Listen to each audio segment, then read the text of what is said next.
I want to welcome everyone today to Feel the Beat with DJB live here on Just TV. Have an in-studio guest today. I want to thank her for coming in, Geraldine LaRue from Teamworks. Appreciate you coming in today and taking time out of your schedule to do that. Once the program is over, we'll continue with the movie that was playing.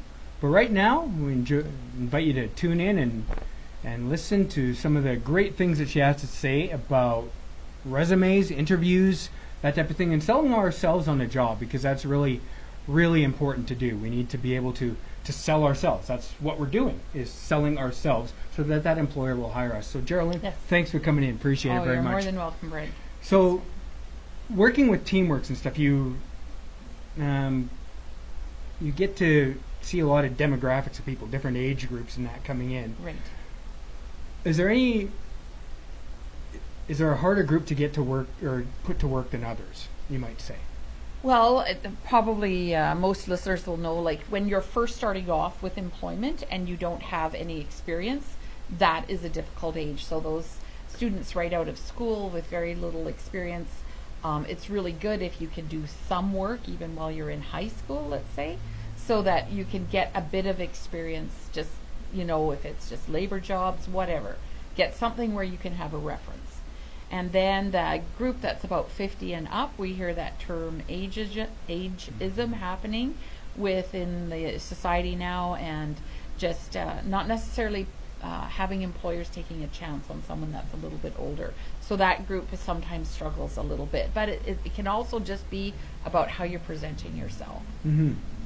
And one of the things that Teamworks does, it helps to tweak a resume for us. A resume is vital, isn't it? Why is that so important? So your resume is basically what's going to get your name into the employer. We have other areas too, like networking, huge, to be able to get out and network. But when you're applying for a job, you've got to have, just about every employer is asking for a resume. Some want it in different ways. They want it put in electronically. Some want it dropped off at their business. Some, may say just give us a cover letter. But almost, I would say 99% of employers are wanting a resume. They want to be able to screen their participants or their candidates prior to setting aside the amount of time they need for interviews. Okay, yeah. Mm-hmm. Are there any specific things that we should or should not put on our resumes when we're making them?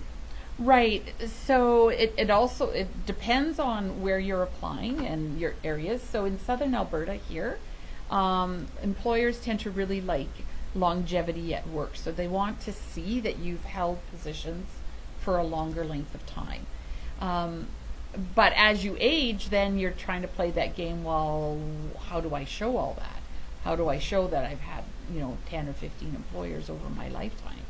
So you're trying to then categorize things. So you want to have, on your resume, you want to have your general information, which would be your name, contact information, which now is just getting to be an email address and a cell phone number, or a phone number that you're going to pick up a message from very quickly.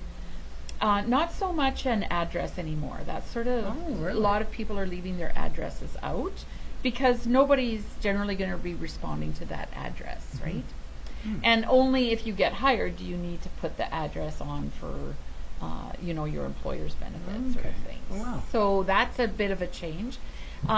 Most resumes now are coming in with some sort of objective or goal for employment. So that should change for every resume that you're sending out for every job applicant.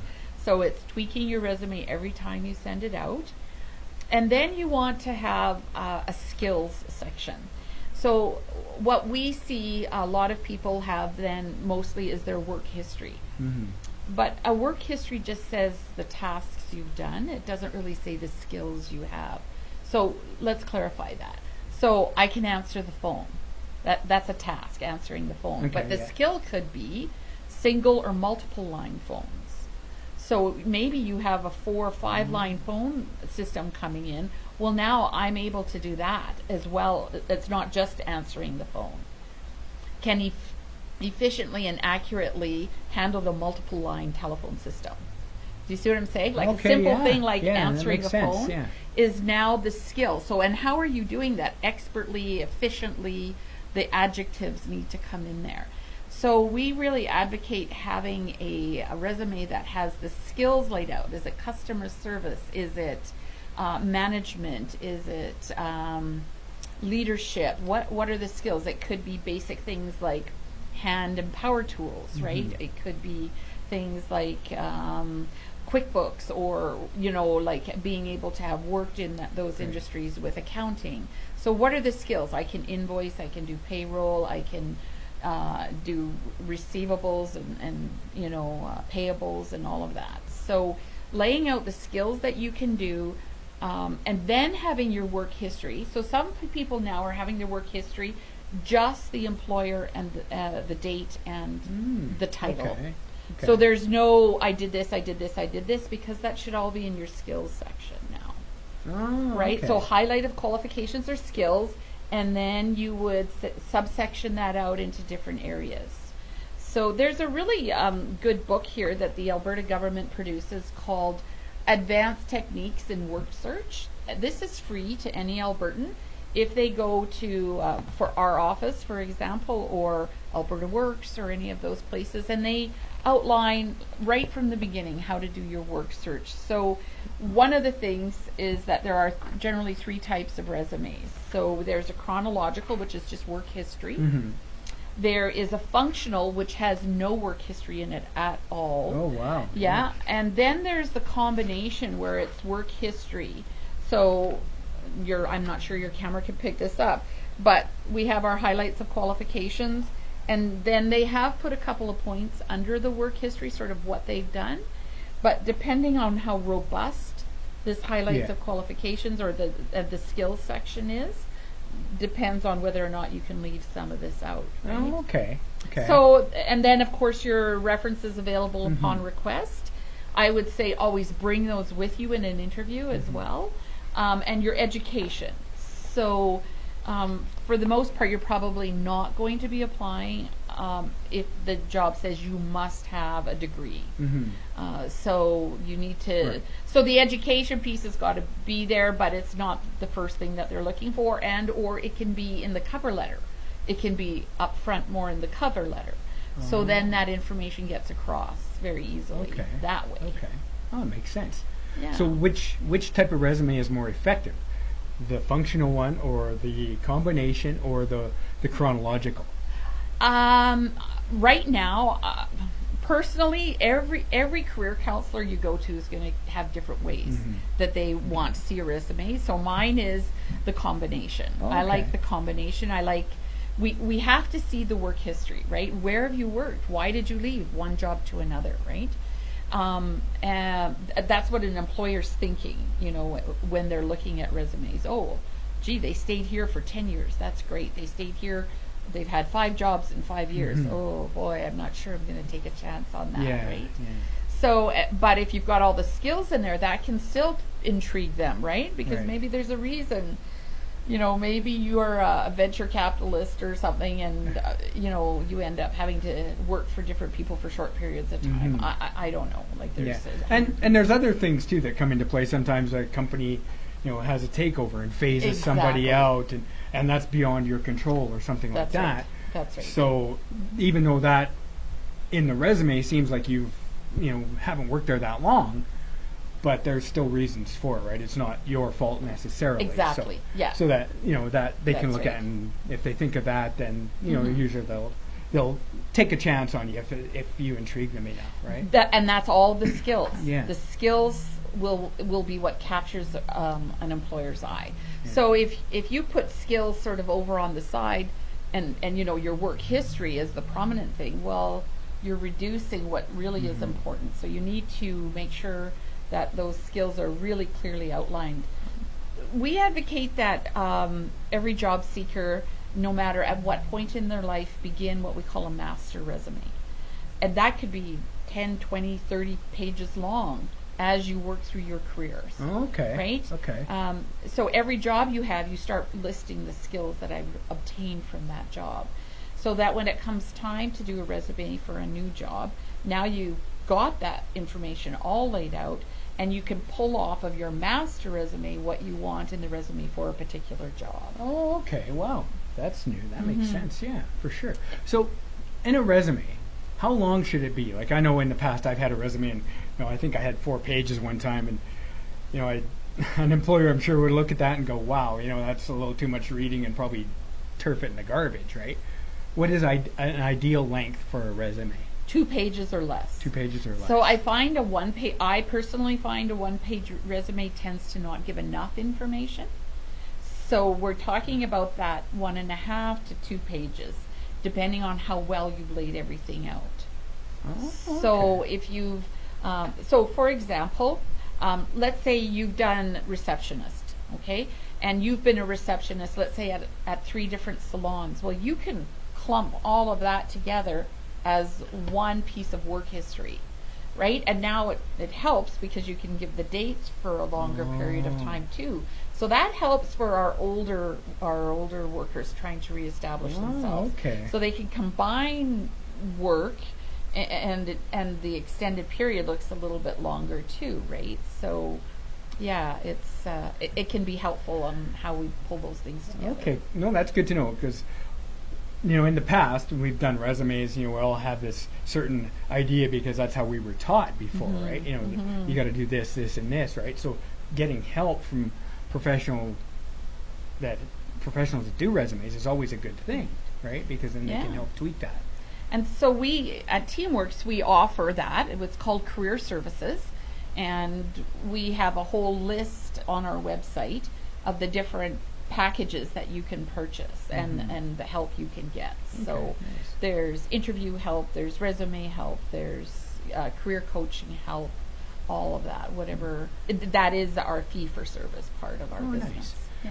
So we've often heard in the past that we put what we're interested in or whatever on the resume. I play drums or whatever. Is that a good idea? And is it also a good idea to put volunteer experience on there? Volunteer experience is great. So also remember that if you've learned a skill in a volunteer job, that goes in the skills section. Because it doesn't matter where you got that skill, you can still do that, or you've done that proficiently, hopefully, if you're putting it in that skills section, right? So having your volunteer work on there is very good, especially if you've held positions like a chair of a committee, treasurer, secretary, that shows that you would have gotten or had to use skills in that position. So for people that may not have a lot of a work experience, especially we're talking maybe the younger generation that's coming up, they've probably done a lot of volunteer work too, through their churches, through clubs, through groups, whatever. So now they can put that on as skills for the resume, plus showing where they did that work, right? Oh, nice. So Yeah. that helps. So it's probably also a good idea because sometimes a volunteer position might lead to a job as Yes. well. Right. And volunteers and hobbies on your resume are helpful. What's nice about that is sometimes, but it should be very, very short and little. And if you have to leave anything off, leave hobbies off first and then your volunteer experience. But what that does, it provides often a way to break the ice with an employer in an interview. So, I see that you do play drums, right? Oh, wow, that's cool. I used to play drums in high school. And then it sort of eases you into the interview a little bit more and gets you a little bit more relaxed. Yeah, it makes sense. Yeah. So a resume gets you the job. No, No. What gets you the job? the interview. The interview. The interview. And that's where a lot of people fail on getting the job because whether they're really nervous or they don't have clear in their mind what questions the employer is going to ask, where preparation is really good to be able to anticipate what questions they're going to ask and prepare accordingly, right? Absolutely. So interviewing is a real art and skill in itself that you need to learn. Too many people think, "Oh yeah, I can do the interview. That's not a problem." And then they get in and they all of a sudden they get nervous right before and they didn't expect it, or they're, "Oh man, that question I was just blank, I didn't know." But if you really take the time, first of all, before an interview, so let me back up. If you've gotten an interview, that means they see something in your resume that they like, and they think, "Great, this is a potential candidate to work here." So if you get a constant amount of resumes and don't get the job, something's happening in your interviews. If you're not getting your resume to get you an interview, something's happening with your resume. Right? Okay. Like if you Okay, think makes you've sense, got yeah. the skills and everything, then your resume should get you the interview. Yeah, that makes right? sense. Yeah. And if you're not getting the job, something's happening. Now, if you're coming second and being told, "Wow, you were just missing your boiler ticket versus, your red seal Right, or something," right, then got it, right? Then there's not much you can do. Right. But we've had people come through and they get like 5 or 10 interviews, but they're not getting the job. Yeah. So then we'll say, okay, let's video your interviews, and we'll put them in front of just a laptop, and we'll video their interviews and ask them different questions.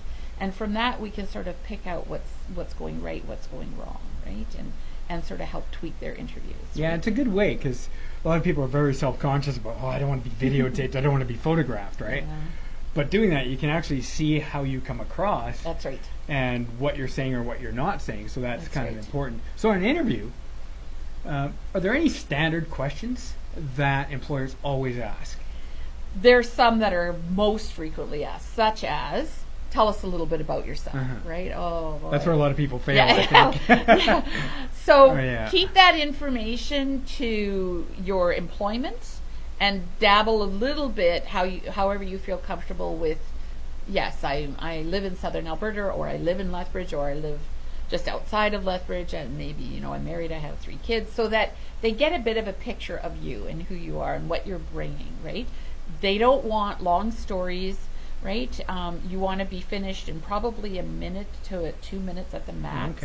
Okay. And then just give them a quick rundown. Yeah, well, out of high school, I started working here, and then I got my degree, and I worked here. Or I got more work experience, and then I transitioned into this, and continue on just sort of giving a bit of background into, and a little bit of that you can say, so this is why I moved into this company, or whatever, was because I was trying to get more skills in HR or management or whatever. So it was a good career move.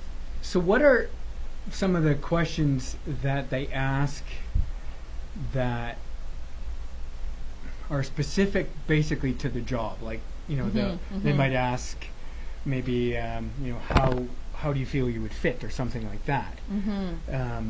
Is that a standard one, or is there ways to prepare for questions like that where they are sort of specific, but they kind of give a little bit of vagueness there too?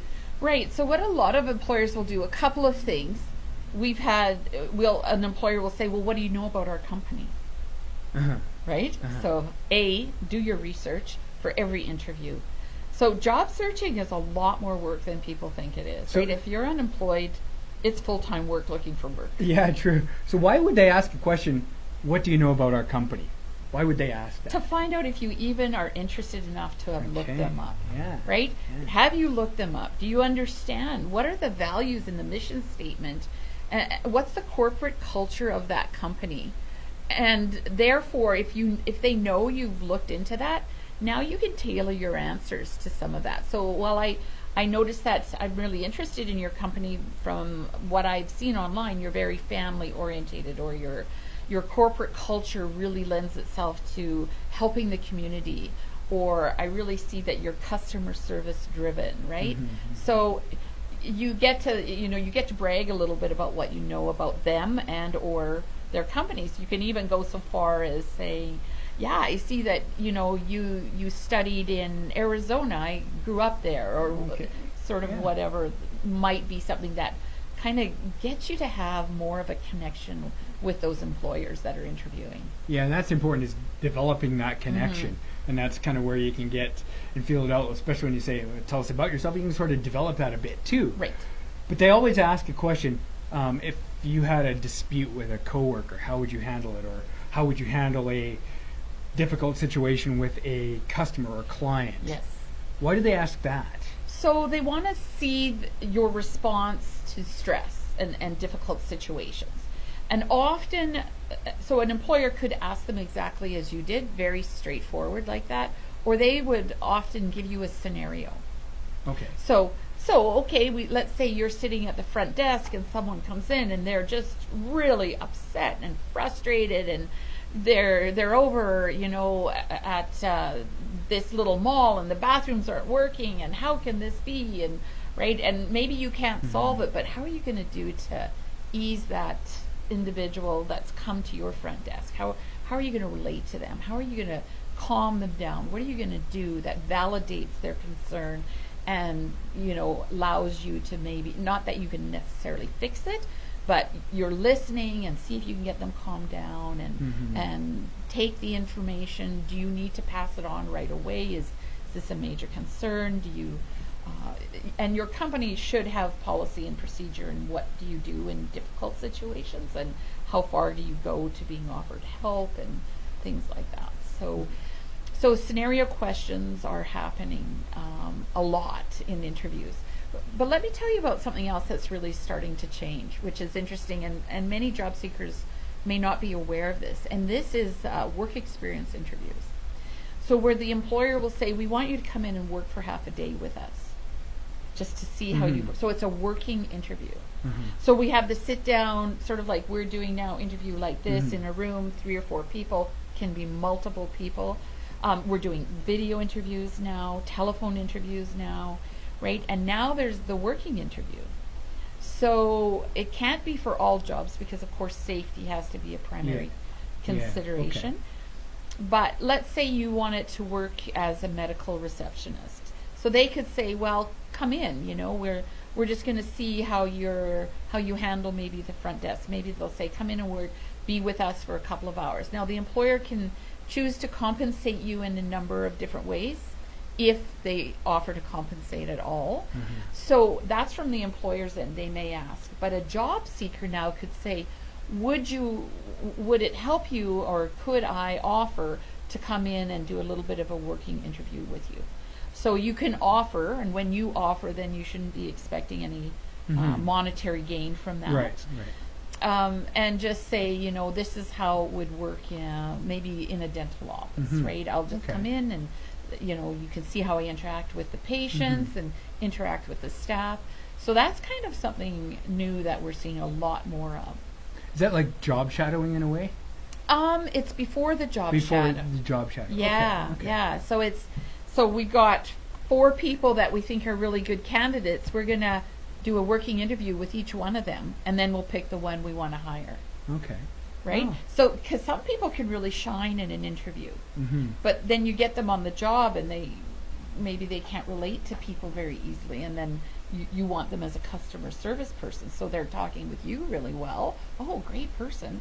But then they hang back and they don't, so they don't go forward with, being inquisitive or trying to seek to understand what's going on or being helpful, or they're not. It's a way to get to really see somebody's more true colors that way. Nice. You are listening live to Just TV, Lethbridge, Alberta, Canada. I want to thank you very much for listening to Feel the Beat with DJB. I'm DJB, a local DJ in town here. I have a in-studio guest, Geraldine LaRue from Teamworks. We're kind of discussing resumes, interviews, and how to sell yourself at a job today. We want to invite you to download the app from iStore, iTunes. Whether you have an Android or an iPhone, you can download the app, Jess FM. You can listen to the radio, watch TV wherever you are, anytime. Go into our website, jessfm.ca. You'll be able to see all of our hosts, all of the programs. You'll be able to watch TV live on Jess TV. We've got a lot of great things coming up, a lot of great programming. We've got a lot of great hosts and guests that are on there. So click on to whatever show you want to watch. Also, we have a YouTube channel. Go into YouTube. And as well Facebook. So various formats. You'll be able to watch us, listen to us. Make sure wherever you are, you download that app on your smartphone, Jess FM, and you'll be able to listen on your smartphone wherever you are. So we've been talking about interviews so far, and resumes. And there's something on an interview that ends up happening all the time, is they always ask you about a star story. Why is that important? What is a star story? So a star story is a situation that happened while you were employed where you sort of shone. Where did you shine? What was it about? What did you do to get the situation to work well? So it could be resolving a conflict. So you would say what the conflict is very briefly, what was done about it, and what was your participation in assisting that, because it's got to be about how you've sort of gone over and above, or how you had a situation that really could show your skills and ability to handle something. So handling conflict, handling with the public, or handling conflict with an employee, or even with an employer, but that gets a little bit tricky. You have to be very careful about how you answer some of those situations. It could be about how did you how did you provide a better service to the company? Like, what did you do to bring more sales, or to improve the company in some way? What have you done to help out? So there can be multiple ways of doing that. And again, this advanced techniques for work search, they take you through how to write a star story and what a star story is. Okay. I would always say have 3 to 5 star stories. Every star story shouldn't go more than 2 minutes to 3 Okay. minutes maximum. Okay. Right? So And where can anybody get this book? so this can be obtained at our office, Okay. Teamworks. We're in the Lethbridge Center, Okay. where the bay is, and we're upstairs on the 2nd floor. They can pick it up at Alberta Works also. Okay, perfect. A couple other places in Yeah, town. so that's very, very helpful. Mm-hmm. Resumes and interviews and that. So pick one of these up if you're searching for a job. Mm-hmm. Right? Yes. So yes. it'll help you greatly. Yes. So star stories are vital. So that means that we have to be prepared. So we have to Yes. think of them and have them really clear in our mind, right? That's right, and we really advocate write them down, because until you write it down, you're not sure how it's going to roll off your tongue. So you need to write it down. You need to practice saying it. Grab somebody and just say, hey, I need to practice this answer to this interview question, and can you listen for me, and are there any tips? You've got to get it to the point that you can't be reading off of a paper in an interview. So you've got to know exactly what you want to say. You've got to shrink the story small enough that you're going to remember all the parts, but have the detail in your mind that you can explain to that. Condense it. Yes. So pick out the point Yeah. that you want to make and then condense it and go from there. Yeah. That's right, and if you're a person that's very good orally, you've got to really then be careful that you don't make it too long. Yeah. And if you're not good orally, you've got to be really trying to expand. So don't make the employer do the work in the interview by, oh, well, how did that happen? Oh, well, what did you do? Oh, well, you've got to provide the information to the employer. Okay. Well, that's good to know, because sometimes we clam up in an interview because we're so Yes. nervous, and then there's that dead air, and you're expecting, okay, what do I say now? Where does it go, right? That's right. But we want to remember too that it is an interview on both ends too, right? Exactly. Which Good means point. when Yeah. they ask you, "Do you have any questions for me?" don't just say no, right? Exactly. Why is it important not to say no, like to say yes, I have questions, and what questions are good to ask? Right. So that will slightly change with the company, Okay. but at the same time, you should never leave an interview without saying something or without asking something. So you've got to be careful, because you don't want to ask a question that you could easily find out if you had researched the company. But it's got to be something that's meaningful. So can you tell me how you deal with promotions in your company? What's the normal process for that? And are there opportunities from this position to move on in your company? That, 2 different questions, kind of how is it done, and then are there opportunities? Do you provide professional development, and if so, what would that look like, right, from within your Okay, right. organization? Yeah, yeah. That's kind of a safe one, because it shows your interest and it shows you're Okay. wanting to Yeah. improve. But at the same time, if they don't, that's okay. It's not the end of the world if they say, no, we don't provide any professional development. Right. So. Right. I've had questions or asked questions in the past. I've asked, what do you like about working at this company? And I've kind of put them on the spot a little bit to where they've had Good. to, give an answer that wasn't canned, you might say, right? Yes. Good one. I've asked if you could change something about the company, what would you change? Yes. Because everybody thinks, oh, their company's so great, but a lot of times there are some things that could be changed, except they don't really know exactly what it is at the time. But Yes. when you think about it, hey, that comes to mind. I want to change that. I want to change that. Right? That's really good, Brent. Really good thinking. And again, you're not going to think of that off the cuff if you haven't prepared for an interview, right? Yeah. So you really want to take the time and make a little agenda for yourself, and what are the questions. And I mean, people should be going through 10 to 30, 40 questions, and how would I answer that? And not just, oh yeah, I'd talk about this. No, kind of write out your answer. And remember that once you've written out one response to tell us about yourself, then you can use that for every other interview. Yeah, true. So it's true. it's not work for every interview like that.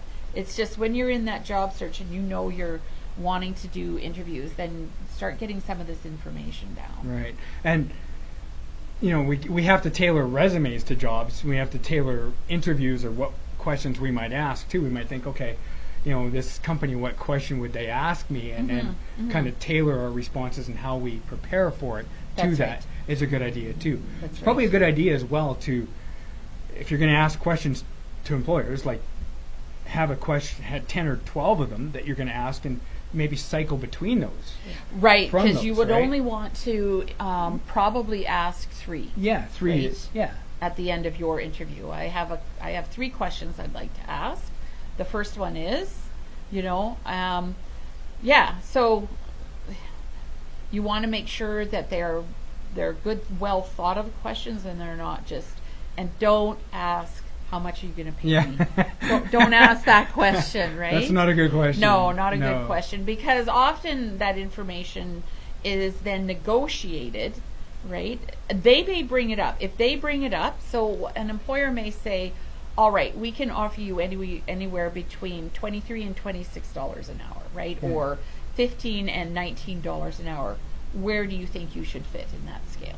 Yeah. So then you've got to be able to justify, right? Yeah. So someone with no experience, never done the job, has almost no skill experience at all, and saying, well, I'm quite willing to start at 15. Can you tell me when and how I would be able to get? Okay. So then you can bring in some questions about how can I, do I get is there a wage increase after the probationary period, or after a year, or how does that work, right? So it's never a good idea to sell yourself short either. No. Right? No. You know what you're worth and what your skills are worth. Right. And to, you're worth $25 an hour and say, well, I'll work for 18. Yeah. Then the employer goes, okay, they must not have much confidence in their work, right? And so there can be both ends of the scale there too. Right. So if you feel you're on the upper end of the scale, don't be afraid to say, from my experience and my education, I feel that I should be on the upper end of that scale. So you don't have to exactly say, oh, I'm going to work for, if it was between $20 and $25, I want 25. You can say, I feel I should be on the upper end of that scale, right? It still gives the employer the last, sort of offer. And don't forget that a job offer is only an offer, and that can be negotiated. Yeah, right? Yeah, and that's a good point too, right? And you can, you have a wage range, let's say between 35 and 55. You give them that, and there's leeway in there. But let's say they offer you, okay, well, we can't, go to your wage. We can't offer you $25 an hour. So you can come back with, well, can you offer this? Maybe an extra week of holidays or something. Exactly. And negotiate that way. Oftentimes we feel we can't negotiate, but you said you certainly can. Yeah, that's good. Yeah. And you need to do that in a way that you have to, sort of understand the person that's making that. How can you talk to them? You have to be a really good reader of character there, right? Sure enough. So, are you going to provide moving expenses? No moving expenses. Right. So if they're not going to provide moving expenses, well, then I feel I should get another so much more money. Yeah, right. Yeah. Right. Oh, that makes sense. So, yeah. So all of that with the resumes and with the interviews is selling ourselves. What is the best way to sell yourself on an interview? It's, having confidence and stuff in ourselves, and that it takes a little bit to have confidence, right? We might be an older person looking for work and that. But what advice could you give to people, going into an interview to nail it? Right. So that they can nail that interview every time. So preparedness, absolutely. Know what your strengths are.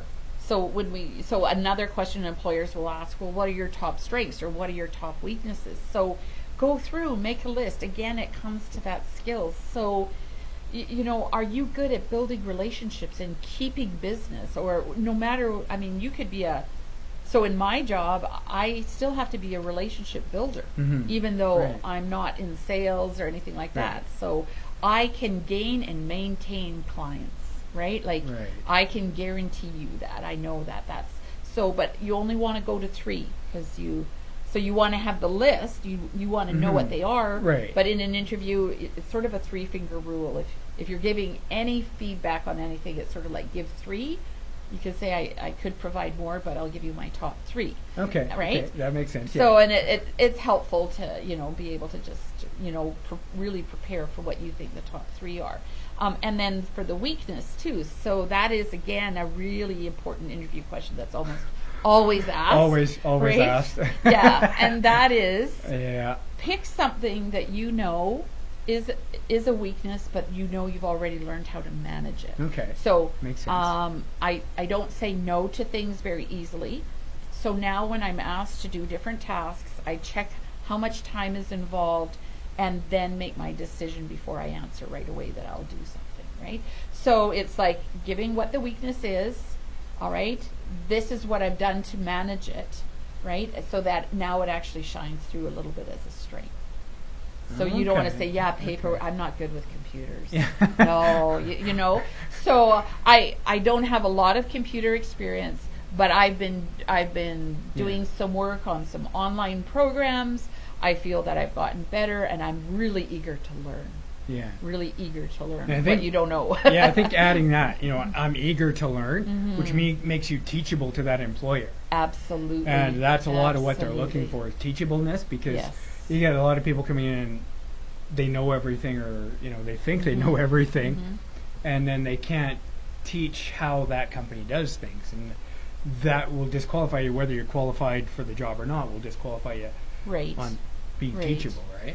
That's right. And so when you get hired, let's say now you're hired, you want to take the first 6 months to learn that job and just be absorbing everything. So some people will even say, don't tell me how to change anything until you've been on the job for 6 months.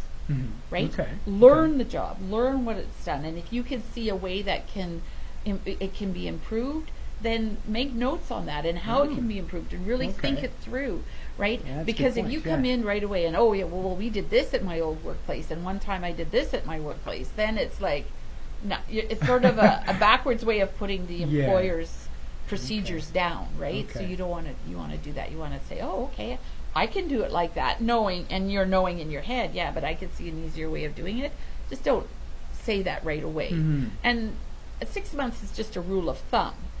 It may be something that you could see needs to be changed relatively quickly, like Okay. certain policies or procedures. If they don't have a fire procedure or whatever, you could, say after a month or so, I noticed that you don't have a first aid person. I have my first aid. I could do that for you, right? It's sort of an yeah. offer, right, or something. So. Yeah, that's a good point, because there's a lot of companies that don't have safety procedures either, which is kind of a complicated process. But there's nobody, whether they don't want to step up to the plate and run the meetings and set up a committee and stuff. So, doing that, and having that in your mind, where hey, maybe I can set that up, and thinking Right. that way would be good. That's It right. shows proactiveness on your part, That's right. and that too, right? So That's right. great, yeah.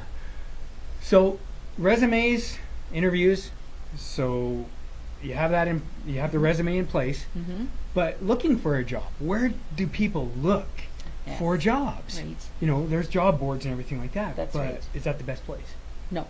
No. So by the time a job is posted, you're now competing with 80% of the people that are job searching. Okay. All right. Okay. So if you're just waiting for the job to become posted, that's not a good use of your time. Everybody can do that, and everybody is doing that. So now you're in a big competition. You want to fit in prior to that job getting posted if you can. That's about networking.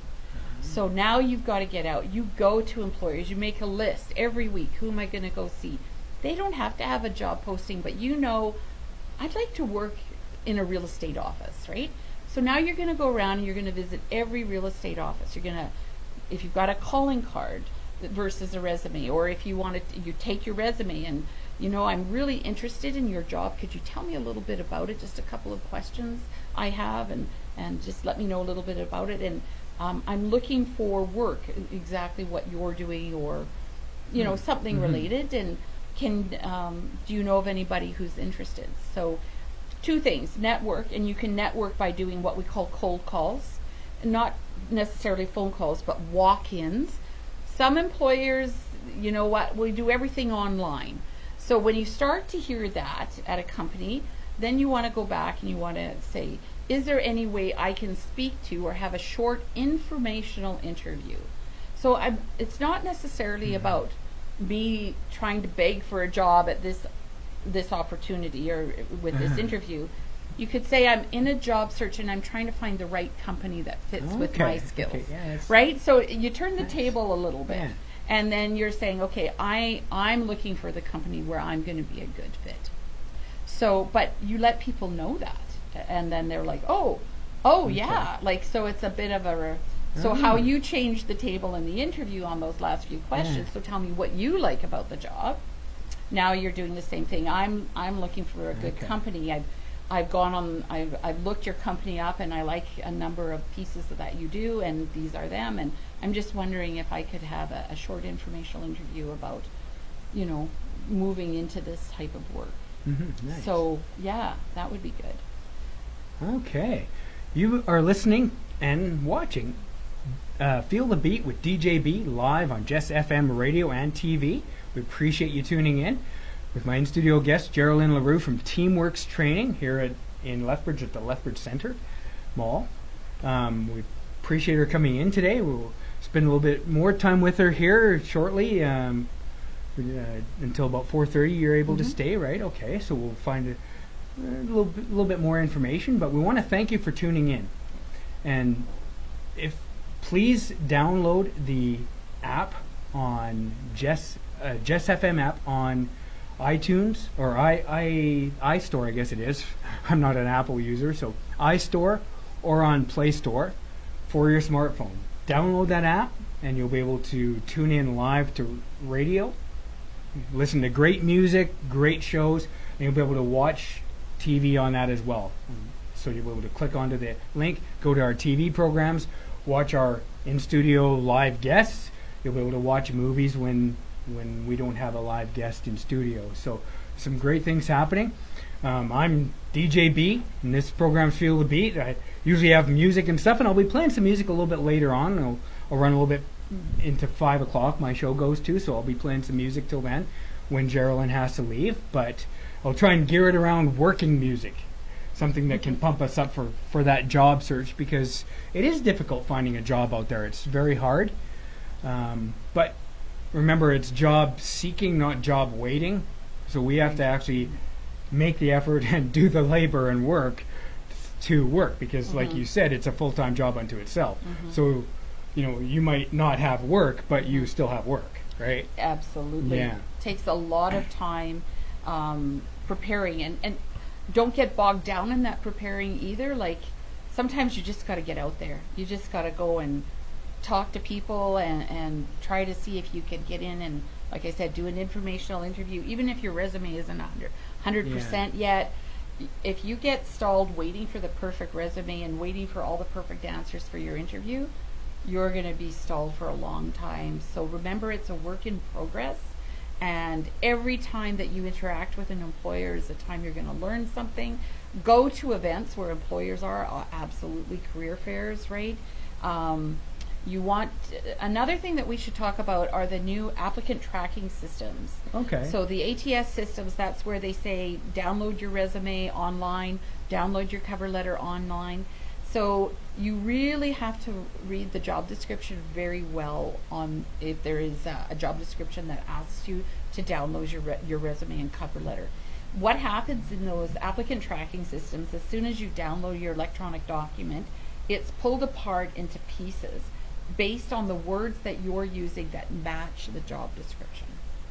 So if you use none of the words that are matching the job description, your resume's gone. Oh, yeah. Yeah. Okay. So you've got to use the language that's in the job description in some way. So they may say you must have a Class 5 driver's license, you have to have a high school diploma, and you need to have 3 years experience. You have to say those 3 things somewhere within that.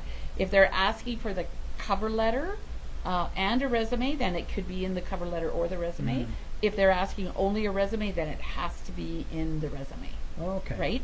Okay. Because it's not, that resume is not going to look exactly like you are presenting it when they when those Okay. systems take it apart. Okay. And that brings us to another thing. We like to pretty up our resumes. None of those generally work very well in an applicant tracking system. Oh, wow. A single, Okay. very plain white, black kind of document Okay. without Okay. color. No and flowers. Yeah, yeah, not a lot Yeah, of smiley faces yeah, on it or banners something. and Okay. things like Makes that. sense. Yeah. Right. Yeah. Okay. Now, when you're handing in a resume, so I just looked at a resume recently from a graphic designer, and it was really nice. Now, from a graphic designer, I would expect to see a fairly good resume, right? Like a nice looking document. But if she has to put that just online, like or in an applicant Yeah. tracking system, that's not going to come through. Right. So it depends. We still have employers that say drop your resume off. Yeah. So, and small businesses will do that more than large businesses. Mhm. Large businesses now are almost all download your resumes. Oh, So, okay. so if you're not getting anything happening and you think you are an absolute great fit, you may want to see if you can connect with someone about why wasn't your resume picked up, or what was there something that you didn't include in there that you want to ask an employer why didn't I get an interview if they have any time, and especially if you've had an interview, can you give me any feedback on that's a good last question. Can I get feedback on this interview when we're Okay. done, right? Okay. So yeah, those applicant tracking systems are changing how we job seek Oh, okay. a Oh, little wow. bit too. Okay. Ah, interesting. Mhm. That's good to know. Yeah. But it's all Wow. about connecting, right? Yeah. And especially in southern Alberta. Okay. It's about who you know. So if you don't know very many people, volunteer somewhere, right? Get out, get to events, talk to people. You have to be, even if you're an introvert, then go at the beginning of things so there's not a lot of people, but you can connect with a few, right? You want to be able to get and be able to start up conversation with someone. So, Okay. hi, I'm so and so, and Right. just how are you connecting with them in some Right. way?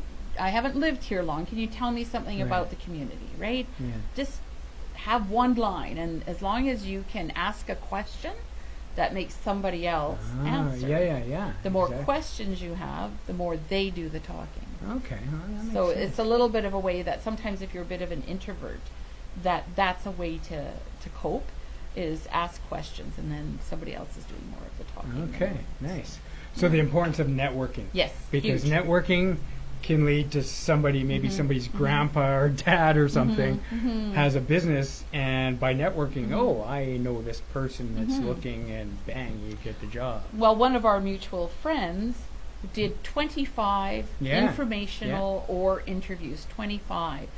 And the position that she eventually got came from one of those informational interviews. They said, oh, we remembered you were in, and we now know of a client that's looking for an accountant, bookkeeper, that sort of thing.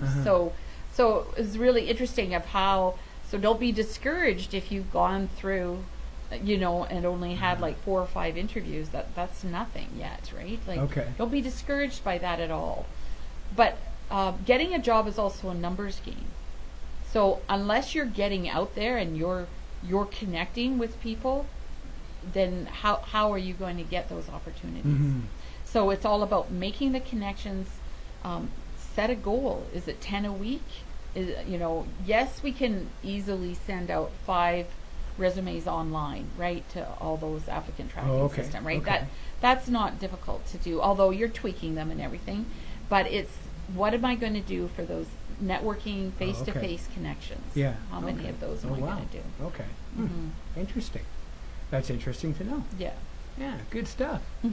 So yeah, this has been very informative, Geraldine. Resumes and interviews and selling ourselves, and that's important. That's what we all need to do. We all need to work and get a job, and it can be very daunting sometimes, right? Yes. So remembering all these things is key. That's what we need to do is prepare, though. Prepare what we're going to say, how we're going to answer questions. Prepare. That's something that we can't stress enough Exactly. is prepare. And no matter what you do, you have to prepare, right? But preparing for interviews so that we look like we kind of know what we're talking about, or we know about ourselves, because we know the situations, we know our experience, we know what we've Great. been through, so we just need to get that formulated into our mind. So great. Yeah, excellent. Well, thank you You're again welcome. for coming in. You're Appreciate welcome. that very much. And you're off to a swim meet, you said? Well, yeah, my daughter's Your in swimming. daughter's We have the in final swimming, yeah. swim activity Oh, of nice. the year. So yeah, Oh, that's awesome, man. Where's that at? we're just having a little picnic down Oh, at okay. The River Valley. So, Oh, nice. yeah. Okay. Well, that's And the it's swim always meet's the fun. weekend. Is it on the yeah. weekend? Okay. Is that at Medicine Hat. Medicine Hat? actually. Oh, Yeah, okay, yeah. cool. Southern Right on. Alberta Provincial. So yeah, we'll be. Mom has to work and daughter has to swim, and Dad's taking care of both of us. So. Oh, nice. Yeah. Well, that's really good. So hope you have fun at that. Thank you for coming in again last minute today. It was a little bit of a whirlwind there, but That I was appreciate okay. We that got it very done. much for bailing me out on the interview there. That's awesome. So I want to thank you for watching Jess FM TV today and listening on the radio. Jess FM, this is Feel the Beat with DJ B. Gonna have some music for you until about 5 o'clock. We thank you for always watching, tuning in on the internet, jessfm.ca. Also want to thank you for listening and watching on our website and downloading the app. Make sure you have, if you haven't yet, downloaded that app. It's great. You'll be able to watch us and listen to us wherever you are, and we got a lot of great programming now, and we're constantly adding to that, so a lot more coming up as well. So thank you again, Geraldine, and appreciate you coming in, and we'll go back to our movie now on Jess TV, which was, I believe, We're the Millers, so we'll be returning back to that right away here.